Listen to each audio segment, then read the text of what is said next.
pamochienda nechindeveranda kutsva tibate vese asingazivi muno mune mandere okuwanda mandere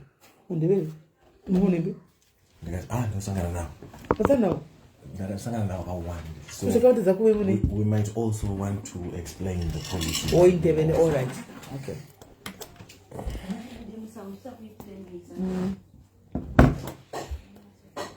So what are you saying in your talk? Then what is it or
Okay, hi guys, hi Roy, hi Jerita, how are you? Monica, should you say Chedza? I'm not so sure. I haven't checked what's going on. Regati titariso chichikuitika. Let's regati taso chichikuitika.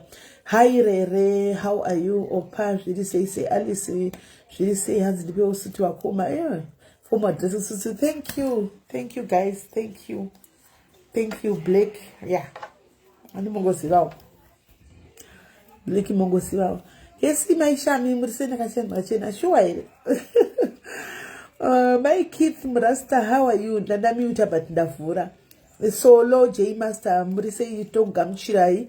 Mrise say party 3. Past 3 days I can't get through. Okay, wavunze kuti what's going on, what's up? Yeah, guys, time share life, guys, share life. Nasi ndikumaraini, guys. Ndikumaraini. Share life. Ndikumaraini shangu ndikumaraini. Share life. Ndikumaraini. Yes, I did, Nyasha. I did a long time ago. I did. Guys, I don't know where to start and I don't know. Okay. Guys, UK, particularly in UK. A lot of things are happening in UK. And it is Shakawanda Shukitika UK, Anditika, Askana, Masaden death Arguitika. Masaden death Arguitika. It was Mchana historical proof, but I'm not going to give so much details because of the right, because of guys. Because of zvimwe zvinenge zvichigoitikawo andimona, but chandoda ngotaura ndechekuti ndoda kuti muzive guys kuti kufa chaiko ndokusina PO box ine ndokusina date rekuti ndouya musi wakati. Ndakudzenga kuti kwamuri kuno ndakagara kudai so andichatauri zvakawanda, but ndiri kufuneral anditika tiri kurufu uye ava vanonzi Mr Baby kune vanovaziva vatobva kuBirmingham ini nchibvawo nekuPeterborough. Kwandiri takananga kutaundi yatiri ndokwatasangana kunoko. Zvinhu zvinorwadza zvakaitika panapa, zvinorwadza zvisingaiti, but pane zvakawanda zviri kuitika that we cannot say. There's a lot. Mchenjere kune maphotos kumasure. There's a lot and so we can't kuda kuti family ite zvinhu zvavo vega pasina us getting involved. Then as the time goes on kana nguva yacho yazokwana, you will know the final details. But as for now, chandikukurudzirai guys ndechekuti muri kuona iyi iclaim yedu yeZororo Phumulani Doves muno muUK. Antika we are here on behalf of Zororo Phumulani. We are here as part of Doves, but we are doing the paperwork. Yes, iclaim yedu. These people vanga vachibhadhara policy yavo ku Zororo Phumulani. Vanga vachibhadhara ku Zororo Phumulani. So if you know yedu, so we are doing everything. We have started the paperwork kuti vakwanise kuti vaende kumba mafunza platform yekuti hanzi iri kunzi platform haisi kushanda yeWhatsApp haunze animaona kuti body kwanze kudi kusumuka ichienda kumba. So we are doing everything isusu tiripo paground kune vaya vasati vajoina mapolisi avo muno muUK. This is the time andimaona kuti tinosvika panzvimbo ende tinoita already. The body is with takaisa ku hold on ndai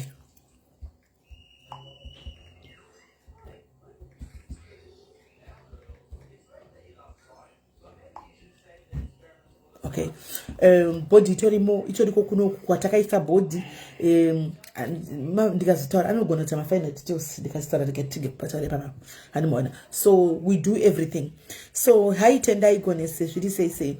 So guys, if you are in UK and you haven't joined your policy anditika isusu tauya muno anditika veDoves Zimbabwe Zororo Pumulani anditika powered by Doves Zimbabwe tirimo munzvimbo.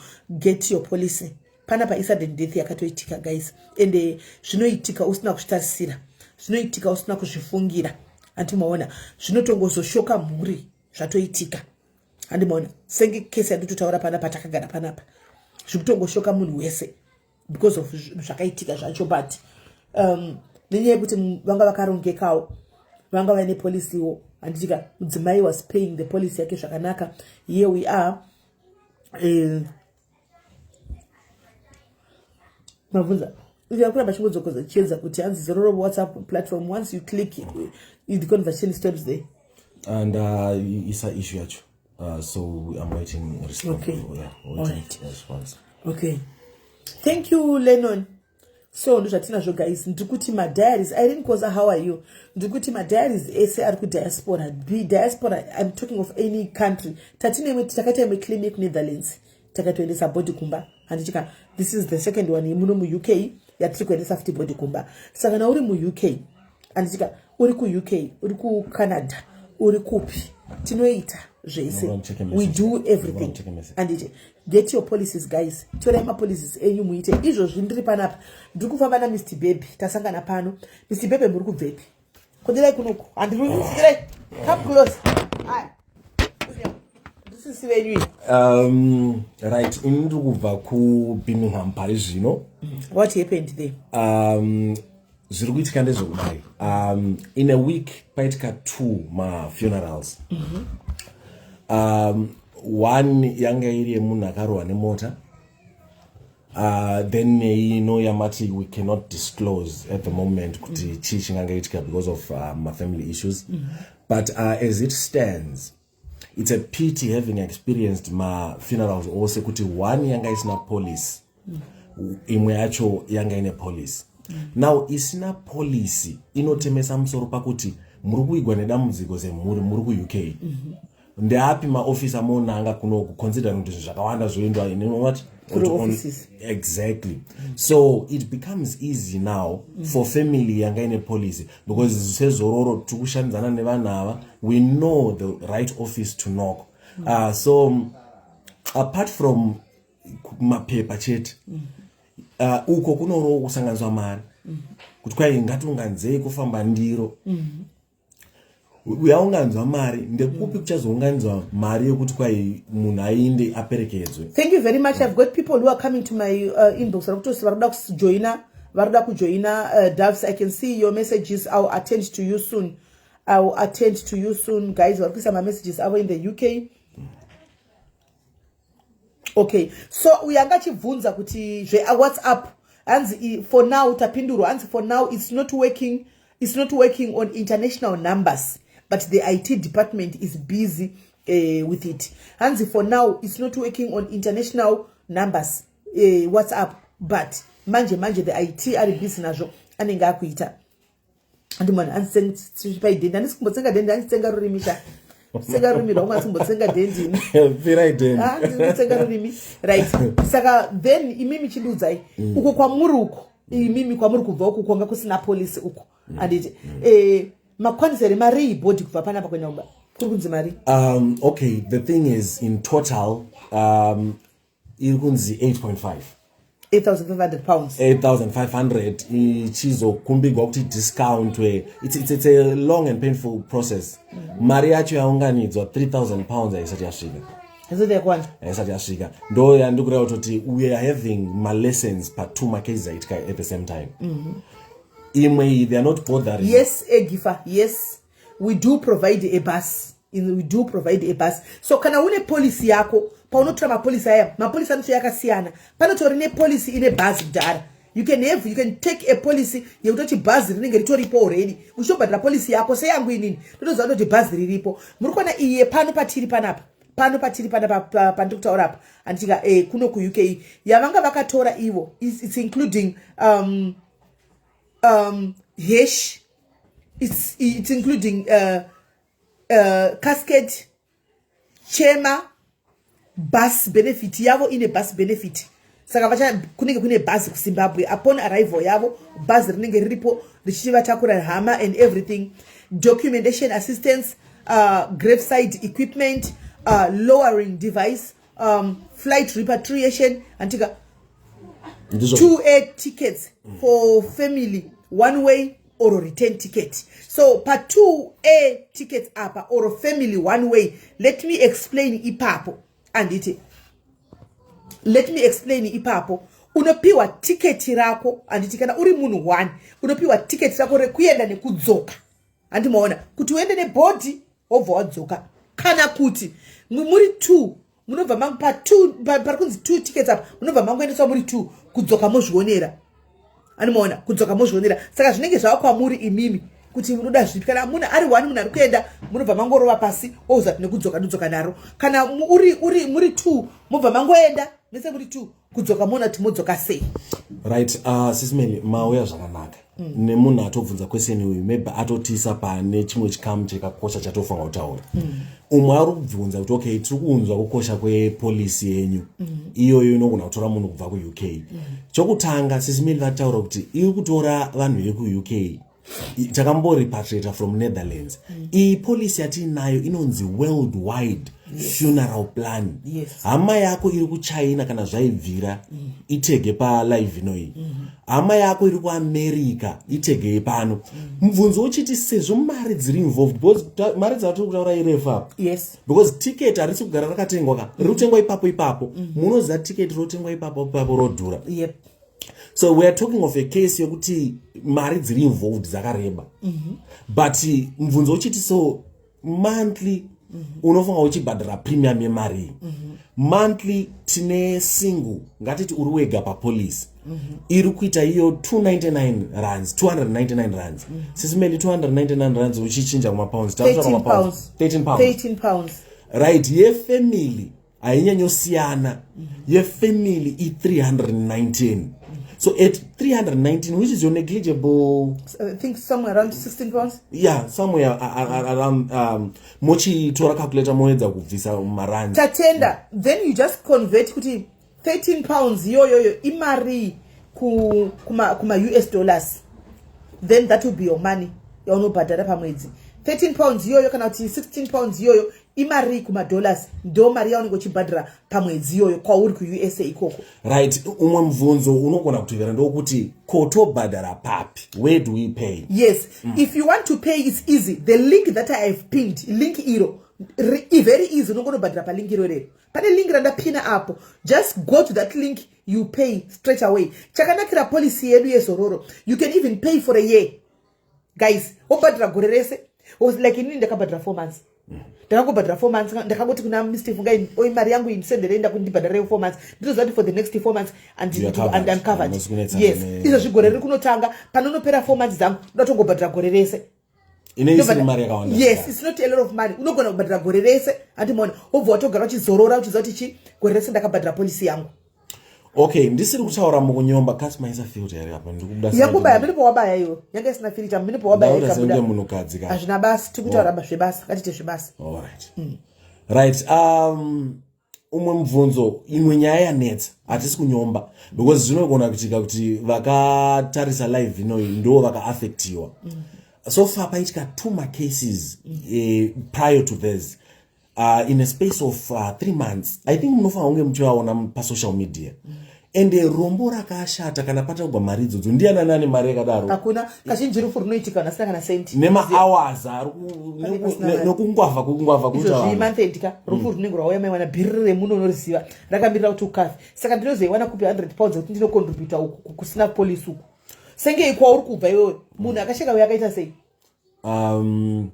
akarwa nemota ari right asingarwara asingarwara achibva kubasa hit and run yeah, but I think pound was suspect and what not but ashande still the bottom line is akarwara hit and run panguva iyoyo akabva toshaika angasingashamwari aitotaura kuti chazojoina 2 years to come so nyaya yatiri kuya nayo then mauya zvakanaka you expanded but nyaya ndiri kuya nayo ndeyekuti pamacases mamwe zvatinozoona ndezvekuti kunoendwa kugofund kunonyogwa story yekuhwisa tsitsi iwe and hazvizvi zvakaipa kwai chimurume rimwe ari kombi churu but nemafotos atombosiona nekuuk uchitiopemberera upenyu hwakanaka wamuri kugara kuzoitikoitwa mudemhe kuti kwaimuniswe kumusha zvezvisiri zvinhu zvakanaka so weare saying go fund me munogona kupa dignity to family porega kunyogwa zvistori zvinopisa tsitsi kuti kudi ubatsirwe just 319 you said let's calculate ngaticalculate I know it's 13 pounds. I know. It's 13 pounds. Paying 13 pounds, yeah. Hanziko kana uri kuda kuvigwa kunyika yauri nodzimba. Yes, Sunshine will bury you there with the dignity. Tinokuchengeta zvakanaka with the dignity kunyika yauri ikoko. Kana uri munhu UK titoripo isara sisimeri. My calculator zvakanaka. It's 13 pounds. Exactly 13 pounds for single. Yeah, people are paying 13 pounds. I know. We are paying 13 pounds. I know for a fact. Right. 13 pounds. Converting your family. It's 14 pounds, 13 pounds, 80 pence, which is rounded off to for 14 pounds, which is not much. Of which, this is when we are paying, they quite from company, don't go 13 pounds. They don't tell you for one go 13 pounds because my sense are good. I don't go 13 pounds. Right, Sismeli, nyadzi dzatina dzakawandisa. Dzichiuya ndichichendereni dzimwe dzacho ndipinzi. Ndasangana nevamwe vanoti, isusu takajoina imwe kuti tigawigwa nedambudziko. Tadzoka. Tadzoka mubvisa nechifilter chete chabva choka alright imwe yandida kuti tiadress yandausangana naye mukufamba unowa munhu achiti no ndakatora imwe polisi inokutipa mari kana wawigwa nenjodzi wapiwa mari iyoyo problem yemabepa nokumaisa mapepa ichipo hapana munhu ari kubatsira so haungafananisi iyo yawakatora nefuneral policy inokutira mapepa wakagara alright maybe for your own understanding hatisi kudivulge information but patiri parino tavinga kuti tizotaura nefamily tichiipa mafambisiro atichaita basa so can you imagine police inoti kana wawigwa nedambudziko yotumira marepresentative ndaita driver 2 hours 45 minutes kusvika pano pandiri iwe wadriver how many kubva kwauri kubva and then it was 1 hour 40 minutes but kudzokera it's going to be 2 hours 8 because ndendo wakwenda uku you see handimona just kungoti tv represent munyatsa kumeka sure kuti kantaitobhadhara zvechokwadi vamwe makajoina tisingambozivi kuti takajoina through sisineli saka zvikutoita tiripo paground we are here to make sure kuti zvese zvifamba negwara family iri right here zvese hapana here chikunetsa zvese we are there titoripo paground so mubvunzo uchiinda kuti ngatichiisawo mafacts patafura Sismeli wapiwa mari iyoyo uchiri kufanirwa kutsvaka maofisi ufumanyire mapepa mamwe tati maofisi hausi kuwaziva kwaari yechipiri kutengwa matickets on the spot wotozoona kuti mari yacho chaiko haisi kukwana yechipiri yandanzwa ichitaurwa ndeyekuti aiwa ndongotora life police ndikuinzwa kuti okay une mapepa anokutendera kuti utore life police but life police zvaisingaiti manje ndeyekuti kuri kudziri kushaya baba namai kuti mari dzibude ati pane order yekushaya ndiani ko pakamuka ari mwana wigwa nenjodzi so funeral policy ine zvairi kuita zvisiri kuitwa nefuneral cover kana kuti maybe mari yamuri kupiwa iyoyo kuti assist now maybe mungachiuya ndichigozopinza echipiri. Right, then kune mubvunzo unotaurwa sterek kwataurwa kana kuti nditi statement inotaurwa nevakawanda ratombobuda mucomment section hanzi dei muchipiwa macashback. Ndoda kupindura my sister vatara zvemacashback. I want to ask you, right, ndabvunza mubvunzo ndati mimi kwamuri kubvawo kumanzi makanzi 8,500 handiti ndizvo 8,500 pounds kuti body isunge kubva kuuk inde kumba handitika iwewo uri kubhadhara 13 pounds. Right, toti wabhadhara ndicalculaterewo pafoni yako toti wabhadhara 5 years ma 13 pounds imari. Alright. 5 years ma 13 pounds ndicalculaterewo titifambidzane vaunzwisise pa 5 years so wabhadhara ma 13 pounds toti 13 to multiply by 12 yes gore ne 12 156 pagore to multiply by 5 years 708 ndio yaunenge wabhadhara 780 pounds pa 5 years ndio yaunenge wabhadhara. Saka iwewe bhodhi ukanzi wafa nhasi iwewe usina polisi iri kuda iyi yataurwa neava iri kudiwa kwavo yanzi 8,500 saka unoda kupiwa cashback papi? Mubvunzo wakangonaka wandoda kuti undipindurewo. Cashback yauda kupiwa ndeipi? Wabhadhara 5 years iwewe ma 13 pounds yese it amounts to 790 800 pounds pa 5 years handiti ndio yauri kubhadhara iwewe woti ndipei cashback. Bhodhi ukanzi wafa nhasi wafirwa nhasi iwewe ukanzi wafirwa nhasi iwewe bhodhi kuda 8.5 kuenda kumusha kana kuri kuSouth Africa ko iri kuda 20,000 kuenda kuZimbabwe. Saka unoda cashback papi inobvepi?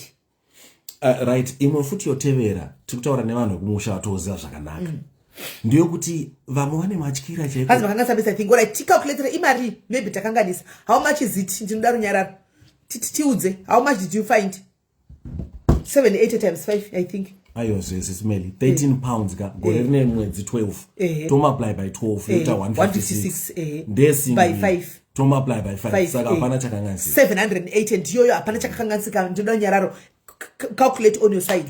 Alright, tochiuya pamune va calculate ngacalculate muna nenga tinonge yakawanda but antimashona but hapana mari inenge iripo mari unenge wabobhadhira yakawanda chako inozoti kana ukadzwa uigwa dambudziko rekuti nhasi mwana chaichaiye kana kuti murume kana kuti mukadzi hapana.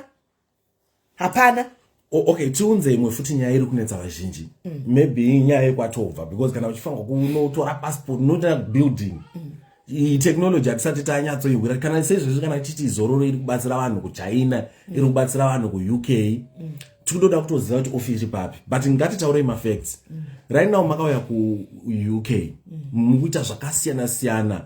Most of the things are being done online. Am I right? Hold on. Hansi Natanya, I joined but haven't been paying. Am I able to rejoin? Yes. Tunoko my details hapo iwayo. We just look for your details. Kana ari mom system, and then you go, you start paying. 3 months yatoma chiwa policy yako and then panya. Okay, nyaya itaura ndiye kuti pane vane matyira okuti sezvo vasina building saka mari dzedu dziri safe here. We now have a testament tine uchapupu uzere wecase kuzorepatriate and mukutaura kwatiri kuti ane family it could be zvikafamba zvakanaka ikatendera we will be broadcasting live musi ari kuinda and muno munyika yatiri netechnology kufamba kwairi kuita you would realize again kuti zvizhinji zvikuda kuti uinde pabuilding. I opened an account kusvika kwandakaita inini muna April. I've never been to the bank. Macards akauya kumba zvizhinji. Think of the things you are doing in a foreign land where you necessarily not need to go kuti unosvika pabuilding uione but zvinhu zvichitoendeka. So Zororo, we are a company. How many years are we celebrating this year, Sisimeli? How many years? 12 years. Okay. 12 years. And in as much as we are selling a promise, tikutengesa promise ine uchapupu wezvinoitwa kana paita dambudziko. So pari zvino we are at the family's place. We have spoken to the family. In due time, mswa kuinda body will be there also broadcasting. So atisi kuita zvemaombo. Thank you very much Chiera. Atara point ine msoro. Hanzi unobva wapuwa cashback uchibhadhara 89 rand per month. Pobva paita accident poshaika vanhu 4. You are demanding cashback, wapuwa cashback. Saka vanhu wako 4 vanovigwa nemari ipi? Okay. That's a very valid point. It is. So guys, what we are saying is atiku Northern Ireland, ku island muno, Republic of Ireland muno, everywhere. Diaspora everywhere. Kana uri ku Ireland mu UK, kana uri ku Germany, kana uri ku America, kana uri ku Canada, kana uri kupi. Iwe kwese tinosvika tiripo. How do I rejoin? Yes. Get hold of me. Yaku WhatsApp kwangu Tanya. Come to my WhatsApp, I'll help you. Come to where you have made a very good decision, because kufa mura wa mari and kufa akusikama kuti ndezvarini and atizivi zvinoitika animaona kuti ndezvarini. So just be prepared. As much as tisingadi kufa tichika kufa. Yes, ndampindura fei ndampindura. Even Spain, we are talking of diaspora. Yes. Kana takapinda mu Netherlands, that means Spain tinotongopinda animaona kwese tinopinda kwese. We have WhatsApp kwangu Tanya, I will help you rejoin Shekare. Antika, so varikuda kujoina vese can get hold of me. Antika, please, let's continue to pay for our policies, guys. Akuna munari immune to death. No one is immune to death, and there akuna munari zati bera no rarini. Pindizons. Iwono gona kusati maybe ndichiri ku maybe ndichiri muchando, but auziye kune mamwe my family members ako. Hence, you can apply for a mortgage without being to a bank, and they lend you thousands of pounds without exactly. Them. Thank you, supporting Judith. The point. Thank you, Judith. Yes. Very true. Thank you. That's so, a point. Washaikirwa, awuna kuya ku office kwedu kwacho, awuna office waona, washaikirwa, shaitika pano, just a phone call. A phone call, anyway, ndine policy yangu, policy number yangu ikuti zvakati, ndashakirwa ona mai, ndashakirwa ona baba, ndashakirwa ne mwana. Zvatopera. Takuoda madetails ako, takuita zvese, iwo chichema ugere pamba chibatwa maoko uri pamba. Maybe. Hanzi murume akafa. Ari yaibhadhara mukadzi akasara ndoramba ndichibhadhara here oro ndine kafa uri mukadzi wacho you continue. Yes, policy kungochinjwa, you become the main member. Yes, you continue haina pairumira. Yes. And maybe in the near future you might also want to give them their number kuti pa nine muri kubasa umusina batika pa batika ngwadzoseka nini vanongondibata vanongosama message okay, no, that's fine. So the same way atinoti every month tinomeka sure kuti takatenga data repamba kuti tione makuwa flicks animaona pa Facebook apa. Twitter make sure takatenga takabadra wifi Netflix animaona. Twitter make sure takabadra DST. Is the same way unokwanisa ngosa policy yako pa budget ngoti every month noti yakatokosha darika Netflix. Yakatokosha policy yakatokosha darika data animaona, because Zuckerberg akatidzimira Facebook. Asikufa kuchirikwa ndichi asi ma Facebook yake asi chinoti kusisina Facebook asi nichangofa gwari riri kwanichika makuva chiriko kufa kuchiriko saka chakatinya kosha chi ndicho chandichika. Yes. Yes. So makaronga kuti 11 yurikuenda mberi kusvikarini kunoroka sika kuvira kari kuvira na 3:30 mazwana. Aiwa takutopedza zvedu 11 pana apa paisusu. Can I join online? Patisiwe, we are come to my WhatsApp, I'll help you. Hanzi ndavane brother ngini 5 months 5 months yakalapsa kudara Virginia wakutangiza panyuwani. Okay, yakalapsa 5 months. You have to start again. Wototanga zve 3 months andika yobva yamachuwa futi wakutofanana nemunhu ari kutanga 5 months yakatolapsa. Yakalapsa 5 months. Apa 5 months zvacho kandiona usarega batsirai kana mwasina mwedzi wewe batsirai please. Okay, vari kutanga kunzwa nezve policy inonzi worldwide funeral plan. Pane information inogona yakakosha yamungada kuziva, right? Ma terms and conditions muda kuziva kuti okay, kana mukaitora policy inobatsira after nguva yakareba sei. Ngatiti maita mawiga nenjodzi se hama yedu yokurwa nemotokari, ende nyaya yacho iripo pa Facebook anti iri kutrend. Okay, yeah, iri kubatsira 49 iri kubatsira immediately. So for any accidental death, uri kufactory kwa kushanda nema anze mai mukao kushanda nema Romanian wasangana nenjodzi iri accidental uri kubatsirwa immediately. Natural cause uri kungomira chete mwedzi mitatu, then suicidal ine 12 months. Ndozvo zvandauti kuti tijekeze ipapo sisi. Right, pane ati 4 years nchibhadhara still no card. Kusada kwako my dear zvekadishi. Kusada kwako ndakuma pano ndataura pano kuti hey, any zororo pumula riri padhuze newe, just go there and say ndauya necard. Card rinoprinda wakamirira, card rinoda 2 minutes kuprinta uripo iwewe, 2 minutes card rinenge ratoprintwa. I told you kuti just go to Ningirikiri. Just go kune any Zororo Pumulani padhuze. Andika ungonoti ndayo kutsvaka drangu makadhi unongonotora you don't want munhu akarohwa nemota mukadzi munhukadzi ndaona hapanzi takaiona kajerwa nemota 49 old woman wa shame yes yakabuda paBBC last year muna October anga achikwanisa gore nemwedzi ari muno yes anga kwanisa gore nemwedzi akaenisiwese yes nesiwese shame so it's a sad story tatriko Zuro for the memorial zvinoratidza kuti yeah it's a possibility tinogona tine plans but you don't need to become a burden. Fortunately, lucky enough for her pane vakakasika vati vamanyisa nyaya dzacho inyaya futi zvekare yandisingakwanisi kuti nditaure nezvepapublic space because they will come, I have not mandated me kuti ntaure but it becomes easy. We are emphasizing nyaya yekuti zvinoita nyore kana uine police and the police yacho haisuda mari dzakawanda ndaitoseka kuno kana uchida kuti udye machips nepizza dziya dzinobikwa nevakomana you have to pay is it 20 pounds 25 pounds dzaunongomba so mari yacho iri kudiwa kuti ute police uri kuzhe kwenyika wherever we are like we said tichanga live kune repatriation successful repatriation yatakaita kubva kuno Tandiwa, I don't know tinokupindura chitikudi I don't know tinokuanza chitikudi I've been working with Zororo for the past 3 years. For the past 3 years, I've been working with Zororo. Handiziye kuti ndokupindura chitikudi.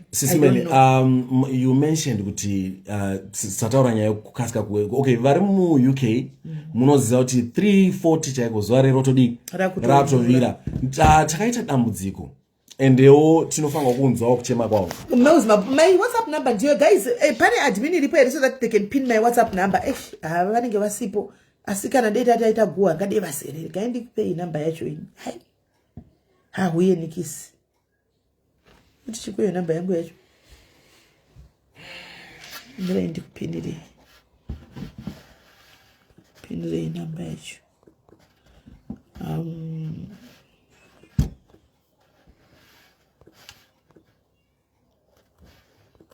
Somenga muzivi namba ndizine musoro because ndine manamba 3 mem 6 azine namba ini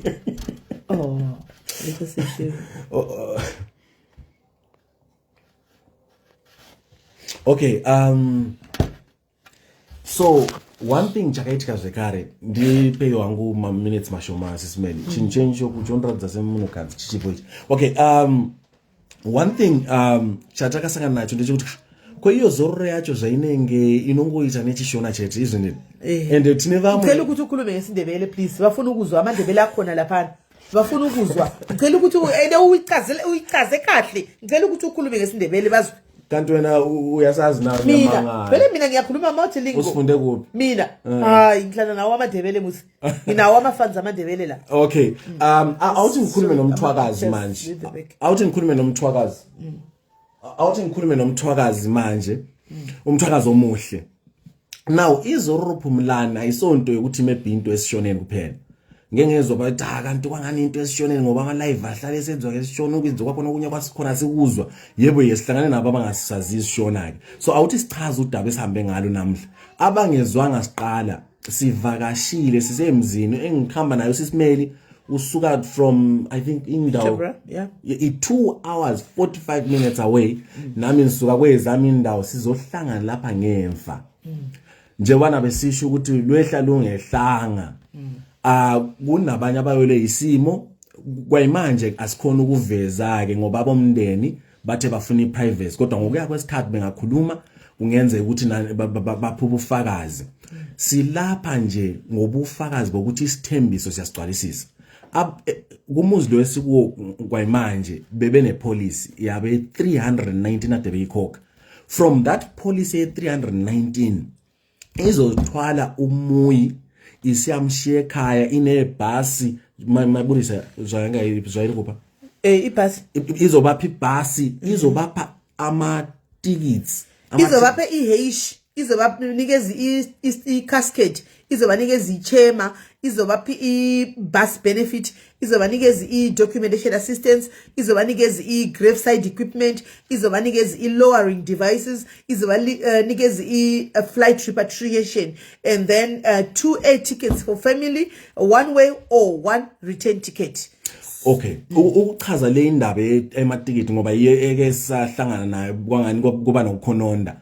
Nxa sithi 2 tickets, manxa licabanga ukuhamba libabili ayina return. Kodwa nxa uhamba umuntu oyedwa iyohamba naye iphindi ijike naye. Yes. So ke nxa usisimele kusho esithi document assistance kwangani into elula. Manxa umuntu eshonile. Okay. Umuntu manxa eshonile kufunakala ukuthi kube namaphepha ahanjelwayo and akulula uyabukwazi ioffice iphi. So ezinye izinto esizisho ukuthi nxa unepolicy siyozihambela thina njengabezororo Phumlani usizakale. Now ipolicy le ngikhuluma ngayo bayithi worldwide funeral plan. I-worldwide funeral plan le unesihlobo sakho eseChina, unesihlobo sakho ese-Ireland, unesihlobo sakho esikuphi. Kwayimanje sinobufakazi bokuthi sithwale umuntu obeshonile suke eNetherlands samse ekhaya ke. So asina ndawo esingayifikiyo for only 319 kulabo abalapha eEngland. I319 sithi simanxa siyishintsha 319 rand siyishintsha sisa kuma pounds ilingana ne13 pounds 80. Ikwenzela zonke izinto lezi. Ngingazi ke abanombuzo ke lingabuya nani liufake amanamba abafuna ukuba kwazi ngokugcweleyo inamba iphiniwe lapha ekaSimeli. Ngeke sikuqede konke manxa lifuna ukuba kwazi ngokujulileyo ukuthi hamba kanjani ipolicy yethu yeZororo Phumlani. Please cela limthinte elipho ubufakazi obugcweleyo. Inamba yami hiyo leyo vele ikhona laphana ipinned. That's my number. So guys, nganthinta laphana vele size sikhulume ngikuncede vele ukuthi ujoine ipolicy sifuna ukuthi umuntu wonke vele abe nepolicy because into yakusasa vele ayiwazwanga. Yes, you know. So sifuna ukuthi umuntu wonke vele ulungise indaba zakho usaphila ulungise ikusasa lakho lakusasa lakho kuvele kuthi kungakhuphi kusasa ngoba in case of anything is going to happen uzobe vele umuntu lo une direction wabona ufuna ukwenzela iGoFundMe. How do you get a membership card in UK? Okay, we do have a machine in the UK to print those cards. We do have a machine. We got a machine in the UK, but upethu manager. Unawo lo machine kumele vele afundise vele ukuthi uprinta kanjani. So we've got the membership the printing machine for the cards in UK that was brought to us by Zororo Phumlani, but it is with the manager. So I think the manager needs to be taught only kunombuzo ke lapha is to be taught only how to print the card. Then all who have joined, we can now ask you for your £5 so that we can send your card to you. We've got the machine here in UK. Okay, umama ka Buhle yabuza ukuthi ofuna ukulahlelwa lapha ke. Sizokulahla? Yes, ofuna ukulahlelwa lapha ene policy yonke into siyoyenza siyoshiya ke nje umsebenzi sikugqibile. Uyenzeke kahle wabuza ufuna ukulahlelwa lapha ufuna ulahlelwa eZimbabwe yonke into ke nje siyoyenza as long as une policy.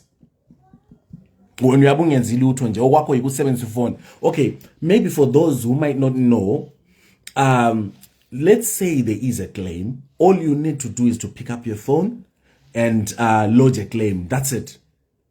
Then the company will be giving you detail. Say the family is getting my updates time and again on the in from some paper. There is another policy in the question again. Can you please take policy for people in Zimbabwe? Yes, yep. Extended. Maybe munogona kwapa in Muzuzere Sismeli nema price actually. Yeah, you can tell. Okay. You jump into now. We are not to join now. Oh, okay. Chi delay yo now. Okay, so in case wafunga kuti hama dzako dziri kumusha dzibatsirike, inenge chinzi extended family. Now, tine immediate family. Immediate family ya 319 kana uinayo irukava iwe mdzimai wako nevana 6. That's the immediate family. Kana yava extended takutaura mkoma venyu, takutaura mai, takutaura amwene. So we offer that. You can also pay. You can pa policy yako nogona kuisa extended family. Ma prices akamira kadai.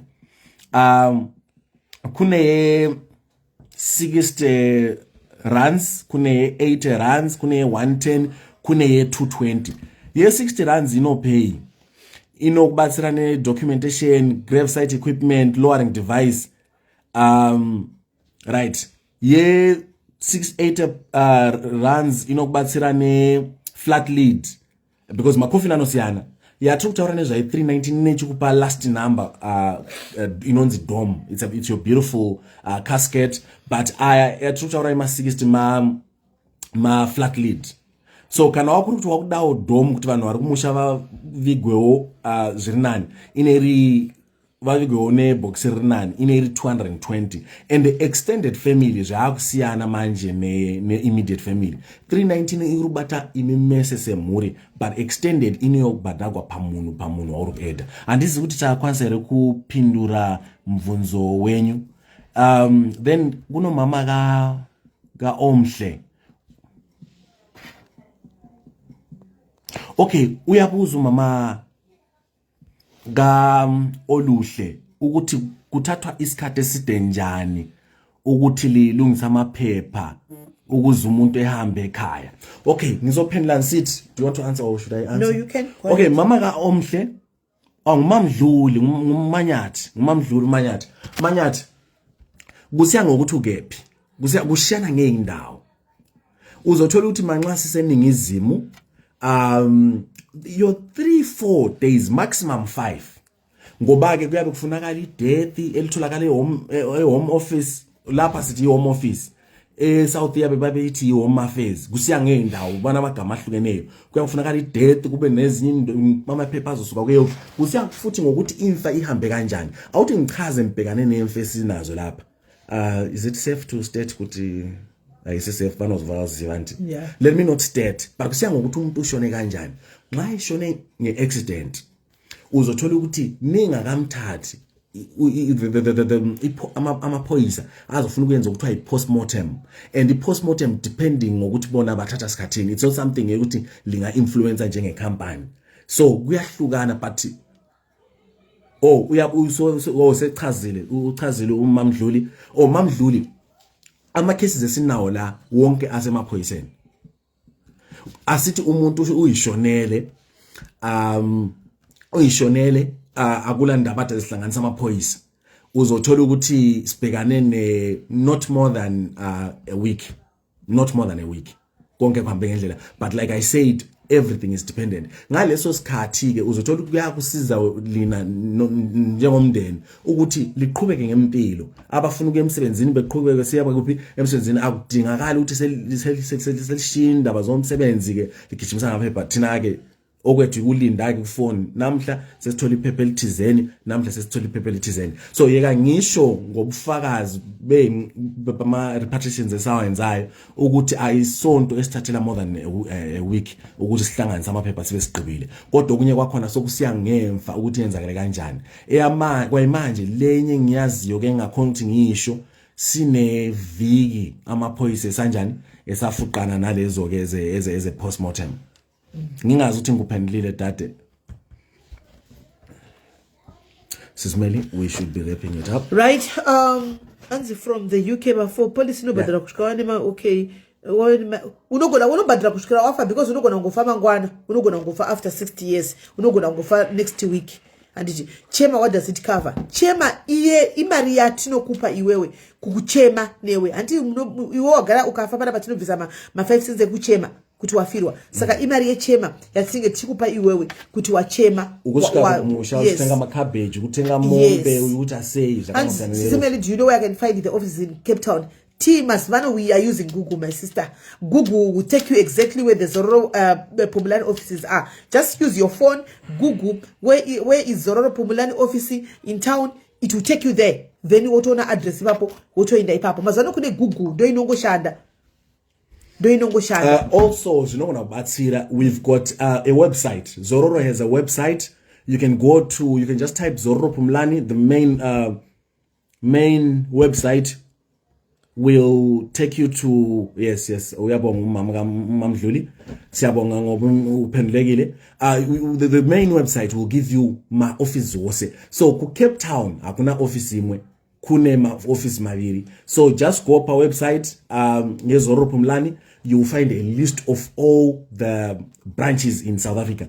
Now we have over 20 branches. Is it 21? Yep. We have over 21 branches in South Africa, in all the provinces.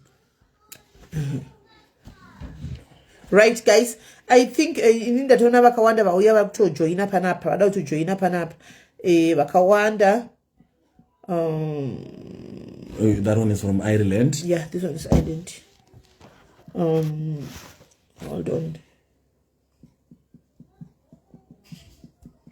Yeah, kunombuzo chera vari kubvunza pa munogona kupindura ndeupi chera sisi Mary ndati ndokwanisa kuisa my husband is not. Yes, you can because we go anyway. Even ku Nigeria, Congo tinoenda naye maybe zvimwe zvamungakwanisa kuita chera kwa chitungo batai sisi Mary pa WhatsApp tinzwe muzvizere kuti husband ndeye kupi, but chakara tinokuendesa musadhiki saka chirakaita wekupi asi is not Zimbabwean. Yes, saka kana Pakistan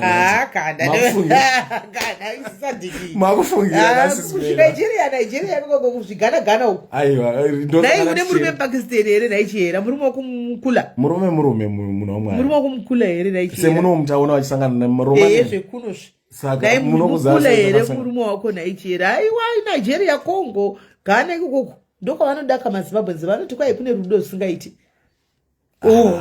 Andowaona so ndizvozochera Congo tinoindisa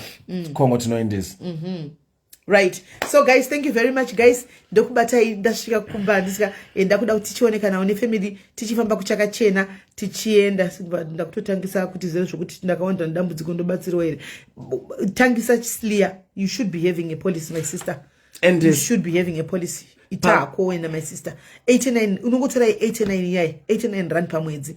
Obviously pa unotambira unotodya mningikiri my head musandisegesa unotodya pizza inoita mari 2 something ikudibonias saka sacrifice that kuti ubadare policy yako my sister because policy yakakosha especially when you are in SA how do you tukwa chitu na vanhu hama kukandidzana zitaura zvakawanda so tisa confuse tati we are tagging matati tegai vakawanda ka 89 yavari kutaura inotanga pa89 ndeye kuSouth Africa yeku worldwide funeral plan yaita kuti sumuke nhasi iri kuita iyo 319 rands yatati kana uchichinja inoita 13 pounds 80 which is 14 and taisa link up inoti kana wajoina ukaenda pa link ipapo unonobhadhira policy yako. Yes.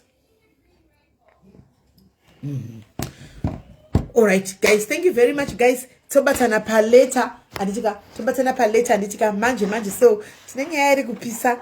Don't worry, ndikuya ndangosvika chete kumba. Be ready guys. Tinenyaya yadzoka Fiji yadzoka yaimika zvakoma chiregai tidzoke muzotaura. Hanzi varume madependents vanonyanya kubviswa pavisa kana vanetsa saka kuzororo vakanetsa tovabvisa here.